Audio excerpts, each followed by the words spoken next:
Today, we're going to dive into a really powerful idea that honestly might be costing you a whole lot more than you realize.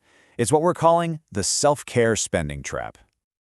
You've heard this before, right? It's that little whisper in your ear when you're looking at something you want but maybe shouldn't buy. Turns out, this simple little phrase is one of the most effective tools in modern marketing. But what if, and just hear me out on this, what if that little voice, the one that gives you permission to treat yourself, is actually a trap? What if it's the very thing that's stealing your peace of mind?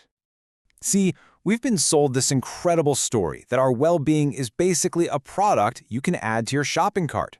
In this version of reality, feeling stressed isn't a signal to maybe slow down. No, it's a cue to go shopping. Being exhausted isn't a sign you need to rest. It's permission to buy that shiny new thing. And this is what it looks like in our daily lives, right? The $7 coffee, that fancy spa treatment, the new phone. We're told these aren't just things. They're acts of self-care. But are they really? So to really understand how we got here, it helps to go back to the beginning. The whole idea of self-care wasn't invented by some marketing genius. It actually started in healthcare. It was all about the basic, fundamental things we need to do to stay healthy. And this, right here, shows you the great switcheroo in action. A good night's sleep somehow gets replaced with an expensive spa day. A simple walk in the park gets swapped for designer clothes. All of a sudden, something that was internal and totally free becomes external and very, very expensive. And make no mistake, this was no accident. Marketers saw that we were all stressed out and exhausted, and they built a multi-billion-dollar industry selling us the idea of a quick fix. Our anxiety literally became their business model. This quote just nails it. Think about that for a second.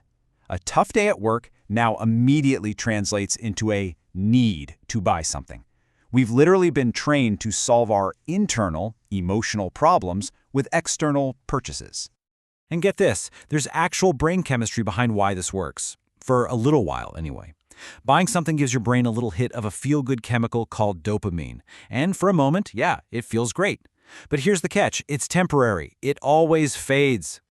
And this is how that temporary feeling builds into a trap. It all starts with stress. So, to get some relief, you spend money. You get that fleeting moment of joy. But then, the credit card bill shows up. And with it comes a wave of financial anxiety. And now guess what? Your overall stress is even higher than when you started. The so-called solution has become the real problem. And we're not just talking about big splurges here like a car or a vacation. It's often the daily drip. You know, the coffees, the subscriptions you forgot you even had, the small impulse buys online. Each one feels tiny, but together, they slowly deflate your financial and your emotional security. So, if the commercial version of self-care is a trap, what's the alternative? What does authentic, genuine self-care actually look like? And let's be super clear about this. This isn't about depriving yourself or living a life with no fun. It's the exact opposite.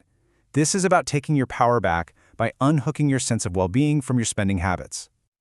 So how do we do that, practically speaking? Well, let's walk through 5 key ways to practice true, debt-free self-care that can boost both your mental and your financial health. First up, something so simple it almost sounds too good to be true. Just embrace nature. A walk in a local park, a hike, or even just sitting on a bench for 10 minutes. It is scientifically proven to lower stress. And guess what? It costs absolutely nothing. Number 2 is to create something. This is such a powerful mental shift. You can journal, sketch, cook a meal, anything. The act of making something moves your focus away from just consuming things to actually producing something, and that is incredibly therapeutic. Third, and this one is huge, invest in human connection. Actually call a friend instead of just texting. Play a board game with your family. Meaningful connection is one of the most powerful drivers of happiness that we have, and its only currency is your time and your attention. You can also try practicing disconnection.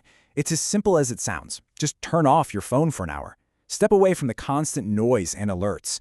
You'd be amazed at how much mental clutter disappears when you create that quiet space for yourself. And finally, how about rediscovering an old passion? Come on, think about that hobby you used to love but you never have time for anymore. Dust it off. Whether it was reading, painting, gardening, reconnecting with that old source of joy is a powerful way to find a real, lasting sense of fulfillment. And that brings us right back to where we started. That same phrase, But now it sounds a little different, doesn't it? So the next time you hear that little voice whisper, "You deserve it," I want you to stop and ask yourself what you truly deserve. Do you deserve a temporary high that's followed by anxiety, or do you deserve genuine, lasting peace of mind? Because that is a form of self-care nobody can ever sell you. It's the one you have to give yourself.